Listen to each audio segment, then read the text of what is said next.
আসসালামু আলাইকুম ওয়া রাহমাতুল্লাহি ওয়া বারাকাতুহু। প্রত্যেককে জানাই আন্তরিক শুভেচ্ছা এবং অভিনন্দন। প্রত্যেককে বলবো যারা পিজ্জাদা আব্বাস সিদ্দিকী ভাইজানকে ভালোবাসেন, পিজ্জা নওশাদ সিদ্দিকী ভাইজানকে ভালোবাসেন, ফুরফুরা শরীফের সমস্ত পিজ্জাদাকে ভালোবাসেন, জায়েসেফ দলকে যারা ভালোবাসেন, প্রত্যেককে বলবো আমার ভিডিওটা অবশ্যই সাবস্ক্রাইব করবেন এবং লাইক শেয়ার অবশ্যই করবেন, কখনোই ভুলবেন না। আপনারা প্রত্যেকেই দেখেছেন ভিডিও থাম্বনেলে লক্ষ লক্ষ যুবকের আইকন পিজ্জাদা আব্বাস সিদ্দিকী ভাইজান, তিনার ছবিতে তিলক লাগানো রয়েছে এবং ভাইজানকে গালি দিয়েছে কে? রনি রাজ। ফেসবুকে একটা রনি রাজ একটা ফেসবুকে আইডি, জানি না সেই আইডিটা রনি রাজটা কে, কোন লাশ সাহেব আমরা জানি না। তবে যে ভাইজানের সম্পর্কে যে কথাগুলো তুলে ধরেছে, এই রনি রাজ হলো একদম বিয়াদবি করেছে। রনি রাজকে আমরা ধিক্কার জানাচ্ছি যে এই কথাটা বলা একটা পীরের আওলাদের উপর এই রকম কথা বলাটা উচিত হয়নি। যে পিজ্জাদা আব্বাস সিদ্দিকী ভাইজান তিনি জলসা মাহফিলে টাকা বেশি নেয়, এই জন্য রনি রাজের ফাটছে এবং ফেটে যাচ্ছে, তা হিংসা হচ্ছে যে সে এত কি যে অন্য দলের প্রতি এত ভালোবাসে, এত প্রচার করে, কোনো একটা ইনকাম করতে পারে না। আর পিজ্জাদা আব্বাস সিদ্দিকী ভাইজান তিনি 2 ঘন্টা 1 ঘন্টা বক্তব্য দেয়, 50-60 হাজার টাকা নিয়ে যায়। এতে এত হিংসা হচ্ছে, হিংসা হওয়ারই কথা, কারণ এদের টাকা লাড়তে পারছে না। তো আমি বলবো যে পিজ্জাদা আব্বাস সিদ্দিকী ভাইজান যে কাজগুলো করছে, রনি শাহর 14 পুরুষও এই কাজ করতে পারেনি বা পারবে না।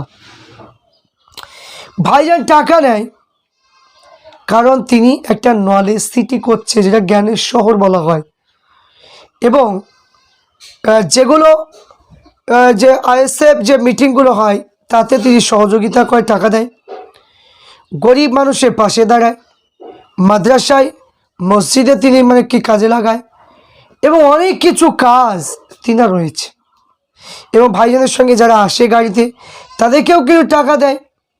তো ভাইজান তিনি যে ভালো কাজগুলো করছেন, গরিব মানুষের জন্য তিনি পাশে দাঁড়ানোর জন্য, গরিব মানুষ এখন যে নোংরা রাজনীতি চলছে, ধর্ম নিয়ে রাজনীতি চলছে, বিভিন্ন ধর্ম মেরুকরণে মুসলমানের প্রতি আক্রমণ করছে, জাতি ধর্ম বর্ণ নির্বিশেষে পিছিয়ে পড়া মানুষ তারা কোনো কিছু পাচ্ছে না, সব কিছু থেকে বঞ্চিত। এই জন্য তিনি একটা দল গঠন করেছিলেন, সেটার নাম ছিল আইএসএফ দল। তিনি ভাইকে ঠেলে দিলেন এবং সে আইএসএফ দলটা এখন দিকে দিকে বাড়ছে, মানুষ প্রত্যেকেই প্রিয় হয়ে যাচ্ছে। তো ভাইজান আব্বাস সিদ্দিকী ভাইজানের উপরে যে গালিগালাজগুলো করা, এইগুলো উচিত হয়নি। কারণ এখানে এই সমস্ত পীরে আওলাদের বিরোধিতা করা একদমই মূর্খর পরিচয়। কারণ গালি দেওয়া ইসলাম শরীয়তে গালি দেওয়া তো নাজায়েজ, চলবে না, তো গালি দেওয়া একদমই নিষেধ। তো এই কাজগুলো একদমই উচিত নয়। আমি যাকে বলবো, রনি রাজকে বলবো যে আপনি বলুন যে এই যে এতগুলো টাকা নিচ্ছে বলে আপনার হিংসা হচ্ছে, আপনি বলুন তো আপনি কি কি কাজ করেছেন মুসলমান জাতির জন্য, ইসলাম ধর্মের জন্য আপনি কি উপকার করেছেন, একটু বলতে পারবেন? কোনোদিন বলতে পারবেন না, কারণ আপনার দ্বারাই কোনো কাজ হয়নি।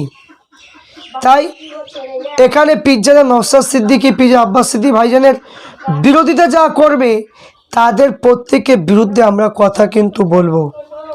আজ দেখুন পিজ্জা নওশাদ সিদ্দিকী ভাইজান তিনি মানুষের হয়ে কাজ করছেন এবং তিনি যেখানে যেখানে মানুষ অসুবিধা সেখানে ছুটে চলে যাচ্ছেন। তিনি এই যে ভোটে যে মুসলমানদেরকে অপমান অপদস্থ করা হচ্ছে, তাই তিনি প্রত্যেক মানুষের পাশে দাঁড়িয়ে তিনি যেখানে ভোট কমিশনারে ভবনকে ঘেরাও করে তিনি সেখানে তিনি কথোপকথন করেছেন, তিনি লিখেও দিয়েছেন এবং তিনি এত গর্জন দিয়ে কথা তুলে ধরে। আর সেই জিনিসটা এখন পছন্দ হচ্ছে না কিছু মানুষের, এইগুলো উচিত নয়। তবে একটা কথা বলবো যে চাষি মানুষের একটাই কথা বলবো, ফসলের যদি দাম যদি নেওয়ার প্রয়োজন যদি হয়, ফসলের যদি দাম বাড়ানোর যদি ইচ্ছা যদি থাকে, অবশ্যই পিজ্জা নওশাদ সিদ্দিকী ভাইজানের হাতকে শক্ত না করা পর্যন্ত কোনো জিনিসের কোনো উন্নয়ন হবে না, কোনো হবে না। কারণ পিজ্জাদা নওশাদ সিদ্দিকী ভাইজান তিনি ইনসাফ করে চলে, আর এই ইনসাফ করে চলার মতো নেতা এখন পাওয়া খুবই মুশকিল। তাই বলবো যে এখানে আপনারা প্রত্যেকেই চেষ্টা করুন পিজ্জাদা নওশাদ সিদ্দিকী ভাইজানকে আশীর্বাদ করবেন, এবং আব্বাস সিদ্দিকী ভাইজান তিনিও আশাবাদী যে 2026-এ অবশ্যই একটু পরিবর্তন হবে। তো এখানে যে কথাগুলো আর একটা তুলে ধরি, যে ফুরফুরা শরীফকে নিয়ে অনেকে অনেক কিছু কথা বলে, ঈশ্বরের সবে টাকা নিয়ে অনেক কথা বলে, এবং সরকার যে টাকা দিয়েছে সেই টাকার বিরুদ্ধে পীর সাহেবরা অনেক কিছু কথা বলে, অনেকে বলতে শুনি। কিন্তু কিসের জন্য বলে? বলার উদ্দেশ্য হলো যে টাকাটা ফুরফুরা শরীফে কাজ করার জন্য দেওয়া হয়, সেই টাকাটা পৌঁছানোর আগে সব ভাটাফাড়া ভাগ করে সব কেনে সামান্য পরিমাণ কাজ করে। এই জন্য চাঁদের হুজুরা বলে যেহেতু ফুরফুরা শরীফে দিচ্ছে, সেই টাকা ভাগ করে ওরা ফুরফুরা করে কাজ করা বাদ দিয়ে তা সেই টাকাগুলো ঝেড়ে খেয়ে ফেলছে।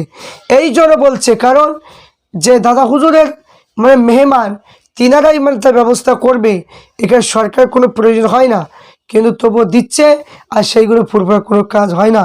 এই জন্য প্রত্যেক বছরই কথাগুলো তুলে ধরে।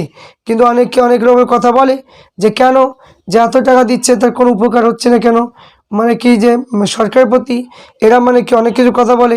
তো সরকার প্রতি নয়, যে টাকা দিচ্ছে ঠিকই, কিন্তু সেইগুলো চালাচালিরা সব ভাগ করে খেয়ে ফেলছে, তাদের বিরুদ্ধে কথাটা বলে, তাদের বিরুদ্ধে কথা বলে।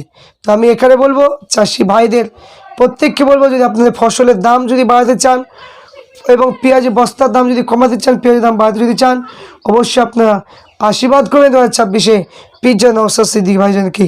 এবং আমি প্রত্যেককে বলবো, যে ব্যক্তিটা আব্বাস সিদ্দিকী ভাইজানের বিরুদ্ধে কথা বলেছে, যারা কি যে উল্টোপাল্টা কথা বলেছে, আমি বলবো ওই ব্যক্তি একদমই মূর্খ জাহেল। যদি জাহেল না হতো পীর আওলাদের বিরোধিতা কখনোই করতো না। তাই প্রত্যেকে ভিডিওটা দেখে শেয়ার লাইক অবশ্যই আপনারা করবেন, এবং বেশি বেশি আপনারা পেজকে ফলো করবেন।